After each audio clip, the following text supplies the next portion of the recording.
उत्तर प्रदेश के मुख्यमंत्री योगी आदित्यनाथ ने कल दिल्ली में बीजेपी के पक्ष में बिगुल फूंका और आज मिल्कीपुर में अखिलेश की साइकिल की पंक्चर करने का प्लान लॉन्च किया। सनातन और सोशल इंजीनियरिंग की पिच पर 24 के लोकसभा वाले बदले की बिसात बिछा दी है।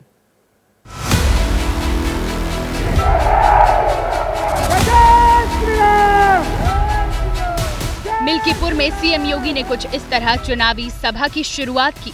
इसके बाद भगवान राम की जन्मभूमि से 32 साल पुराने राम मंदिर आंदोलन की याद दिलाई और समाजवादी पार्टी को कटघरे में खड़ा किया।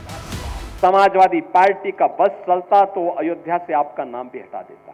पूरी ताकत उसने लगाई थी, पूरी ताकत लगाई थी कि गुलामी के ढांचे को कोई कुछ टस से मस न कर सके। लेकिन हम लोग कहते थे चाहे कुछ भी हो, गुलामी का ढांचा तो हटेगा जरूर। ये समाजवादी पार्टी के हाथ कार सेवकों की खून से सने हुए हैं। 32 साल पुराने पन्ने को पलटकर सीएम योगी ने 5 फरवरी को होने वाले मिल्कीपुर उपचुनाव के लिए हिंदुत्व की बैटिंग की, तो साथ ही सोशल इंजीनियरिंग की फील्डिंग भी सजा दी।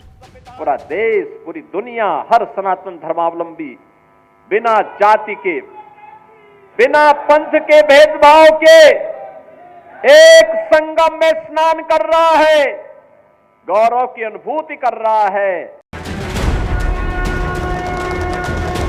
महाकुंभ स्नान का उदाहरण देकर सीएम योगी ने जाति की लकीर मिटाने की कोशिश की और हिंदुत्व की छतरी तले लामबंद करने का प्रयास किया। कुंभ में भी सीएम योगी ने खुद कैबिनेट के साथ स्नान कर सामाजिक समरसता का संदेश दिया। और अब बात सैफ अली खान की। सैफ पर कल जनहित में हमने आपको 2 स्क्रिप्ट्स दिखाई थी। उसमें दिखाया था कि सैफ पर हमला करने वाला गिरफ्तार हो चुका है, लेकिन कहानी में ट्विस्ट अब यह है कि जिस शहजाद को मुंबई पुलिस ने गिरफ्तार किया वो वही है जो हमले की रात सीसीटीवी में दिखा या फिर कोई और है। कल तक सिर्फ शहजाद के पिता ने यह क्लेम किया था कि ये दोनों अलग चेहरे हैं। अब आज इसमें 2 और किरदार जुड़ गए हैं, शहजाद की मां और उसके वकील। दोनों यही कह रहे हैं कि सीसीटीवी में सैफ के घर की सीढ़ियां उतरते हुए जो शख्स नजर आ रहा है वो तो शहजाद है ही नहीं।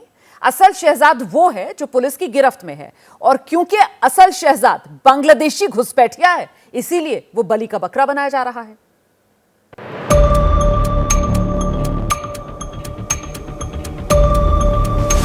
बॉलीवुड का कोई प्रोड्यूसर चाहे तो पैसा लगा सकता है, क्योंकि सैफ अली खान पर रियल हमले की कहानी 2.5 घंटे की फिल्मी रील में बदलने लायक बनती जा रही है। मुंबईया फिल्मों को जिन मसालों की आदत है वो सारे मसाले सैफ और शहजाद की स्क्रिप्ट में नजर आ रहे हैं। एक हीरो, एक विलन, रात का वक्त, एक परछाई और एक खूनी खंजर इसमें है। एक बच्चे का रोना, नौकरानी की चीखें, दहशत का मंजर भी इसमें है। आखिर में बच्चे की खातिर हीरो का जान पे खेल जाना, विलन का भाग जाना भी सब कुछ इसमें है। सैफ पर हमले की मिस्ट्री कल इस जगह पर अटकी थी कि जिस शहजाद को पुलिस ने गिरफ्तार किया, अगर वो उस रात सैफ के घर नहीं घुसा था तो फिर वो कौन था जो 16 जनवरी की रात सैफ के घर दबे पांव गया और घंटे भर बाद वहां से भागा। लेकिन ये गुत्थी सुलझने की बजाय आज और उलझती सी नजर आई। मुंबई पुलिस ने शहजाद को कोर्ट में पेश करके उसकी 5 दिन की रिमांड बढ़वा ली। शहजाद के वकील ने विरोध किया, कहा आरोपी का चाकू, मोबाइल, कपड़े मिल चुके हैं। मुंबई पुलिस ने कहा पुलिस को अभी तक हमलावर के जूते नहीं मिले। शहजाद के वकील ने कहा फॉरेंसिक रिपोर्ट के लिए अब और क्या जरूरत है। मुंबई पुलिस ने कहा आरोपी के चेहरे की पहचान होना बाकी है। मुंबई पुलिस के सूत्रों का दावा है शहजाद ने जुर्म कबूल लिया है, लेकिन शहजाद के वकील ने कोर्ट में कहा कि गिरफ्तार शहजाद वो नहीं है जो सीसीटीवी में दिखा था। फुटेज को लेकर आपने एक सवाल खड़ा किया, क्या है आपके मन में सवाल, शंका? क्या आपको संदेह है कि जो सीसीटीवी वाला व्यक्ति है वो कोई दूसरा है? काफ़ी हद तक उनके जो बॉडी लैंग्वेज है, स्किन टोन है, उनके फेस के हिसाब से काफ़ी हद तक वो मैच नहीं हो। जिस दिन से शहजाद पकड़ा गया उस दिन से इन 2 तस्वीरों की तुलना हो रही है। दावे किए जा रहे हैं कि ये दोनों अलग अलग हैं। कदकाठी से लेकर चेहरा मोहरा सब अलग, नाक नक्श अलग, हेयर स्टाइल अलग। कल एबीपी न्यूज ने बांग्लादेश में शहजाद के पिता से बात की। रुहेल अमीन का दावा था कि जो पुलिस गिरफ्त में है वो शहजाद है, जो सीसीटीवी में है वो शहजाद नहीं है।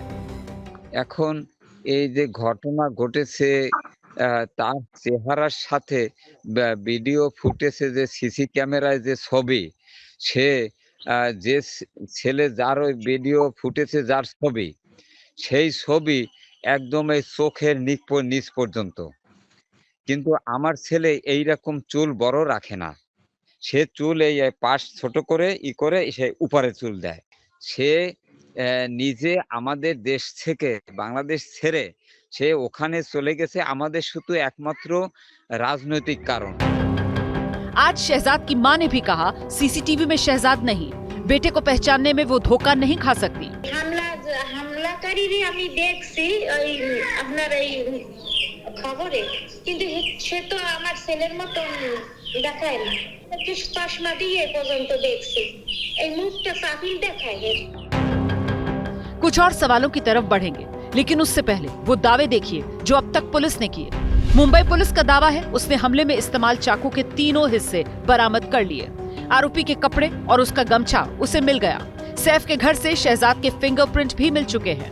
जे के रूम डोर पर मिले फिंगरप्रिंट से मिलान हो चुका है। लेकिन बड़ा सवाल है, गिरफ्तारी के 5 दिन बाद भी पुलिस शहजाद के दोनों चेहरों का फोरेंसिक मिलान क्यों नहीं कर सकी? क्या सैफ, करीना और दूसरे चश्मदीद को उसने ये फोटो दिखा है? आज ही बांद्रा पुलिस ने सैफ अली खान का बयान दर्ज किया। सैफ ने बताया कि 15 जनवरी की रात क्या हुआ, कैसे हुआ, घर में कौन कहां था। पहले देखिए सैफ ने हमले पर क्या कुछ बताया। मैंने हमलावर को पकड़ लिया था, खुद को छुड़ाने के लिए उसने चाकू मारे। हमलावर ने मेरी पीठ, गर्दन, हाथ पर चाकू मारे। मैंने उसे दूर धकेल दिया। इसके बाद हमलावर को धकेलकर जे के कमरे में बंद कर दिया। बाद में कर्मचारी आए, जे का कमरा खोला, लेकिन हमलावर वहां नहीं दिखा। इसके बाद एक ऑटो किया, उसी से मुझे लीलावती अस्पताल ले जाया गया। लेकिन ये सैफ के बयान का दूसरा हिस्सा है। पहला हिस्सा करीना के बयान से बहुत अलग। सैफ ने बताया 11वीं मंजिल पर उनके 3 बेडरूम हैं।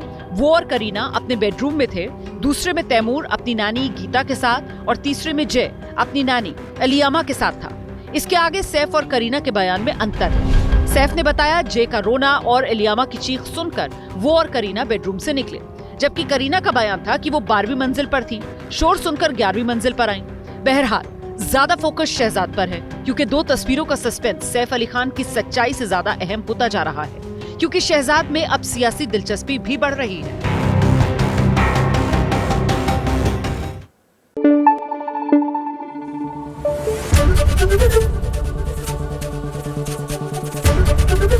एबीपी न्यूज आपको रखे आगे।